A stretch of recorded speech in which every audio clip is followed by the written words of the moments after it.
Okay, let's dive right in. Canada is completely rewriting its immigration playbook for 2026 all the way through 2028, and believe me, it's a pretty major shift in strategy. So in this explainer, we're going to break down exactly what this new game plan means for students, for workers, and for employers.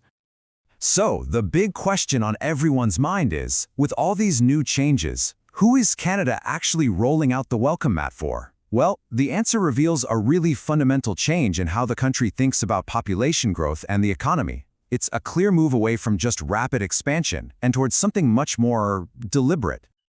You know, the key word you're going to hear from the government over and over again is recalibration.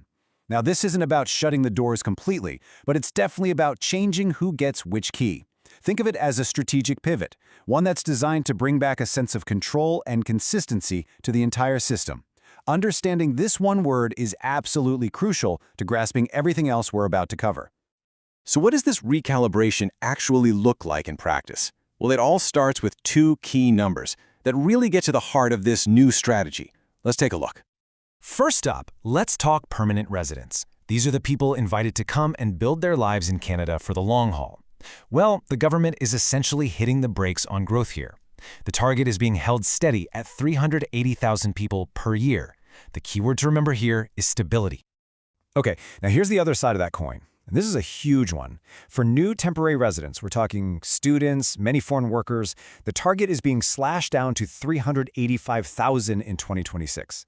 And that is a really significant reduction, all aimed at rebalancing the system. And this contrast right here gets to the absolute core of the new plan. See, on one hand, you've got the stabilization of permanent residency, focused on that long-term integration. And on the other, a sharp reduction in temporary residency to manage all those short-term pressures. It's a two-pronged approach, really. Control the temporary numbers while you solidify the permanent ones. So here's the bottom line, the overarching goal. The government wants to shrink the proportion of temporary residents so they make up less than 5% of Canada's total population. This is the real driving force behind those cuts.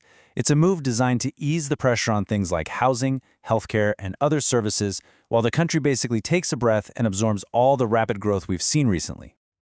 All right, so with these new targets in place, how is Canada going to decide who gets in?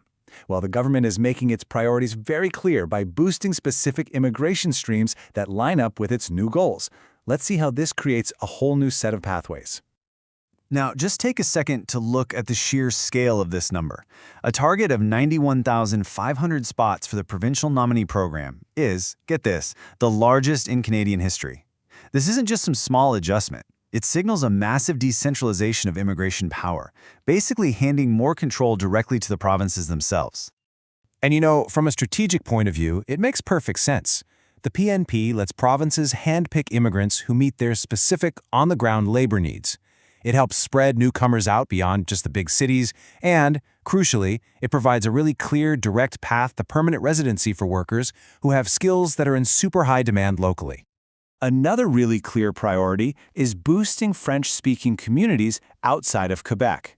You can see it right here. The targets are climbing steadily year after year, and they're going to hit 10.5% by 2028.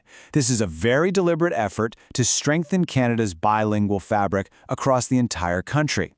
And finally, instead of just bringing in new people, the government is focusing on keeping the talent that's already here. There's a major push to create much clearer pathways for skilled temporary workers and students who've already integrated into Canadian society to become permanent residents. It's a pretty smart move. Okay, so what does all this policy talk actually mean for the people on the ground? Well, for international students and temporary workers, the whole landscape is changing, and it's changing dramatically. For anyone out there dreaming of studying in Canada, this number is a serious reality check. The cap for new student permits is being set at just 155,000 for 2026. I mean, that is a massive cut, which means the competition for those spots is going to be incredibly intense.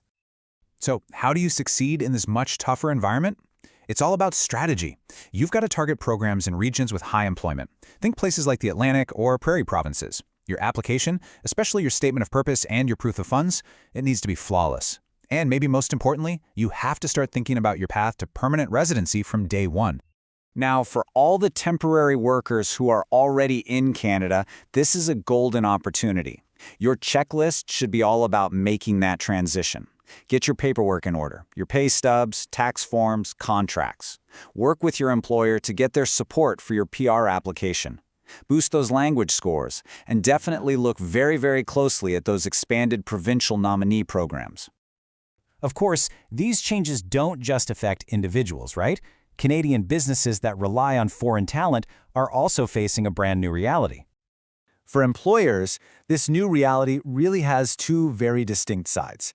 The challenge is obvious. It's going to be harder to bring in new temporary workers, and that's going to create a tighter labor market for sectors like hospitality and construction. But the opportunity lies in that expanded PNP, which gives employers a really powerful tool to nominate skilled workers, and in the focus on transitioning the trusted employees they already have into permanent ones. So, for employers, the time to adapt is right now. This means you need to be assessing your long-term needs, prioritizing the retention of your current foreign workers, and building those PNP and PR pathways directly into your HR strategy. Your team has to be up to speed on all these new rules to stay competitive. So let's pull all these threads together. What does this new immigration landscape really look like as a whole? Well, it's a system that's being built on a new philosophy of control and sustainability. This quote from the government itself really sums it all up perfectly. They're aiming for control, clarity, and consistency. It's all about creating a more predictable and managed system that they believe will drive economic competitiveness, all while still being compassionate. And here it is, a final snapshot of those priorities in raw numbers for 2026. You can see so clearly the emphasis on economic immigration through the federal high-skilled and that massive provincial nominee program category. Family reunification and refugee commitments, they're still strong pillars, but the economic streams are definitely the engine of this new plan. And that leaves us with the ultimate question. In this major shift, Canada is clearly choosing control over the rapid growth of the past few years. The bet is that a more managed, skills-focused approach is going to build a stronger, more sustainable economy for the future. But will it? Well, that's the billion-dollar question that everyone is going to be watching.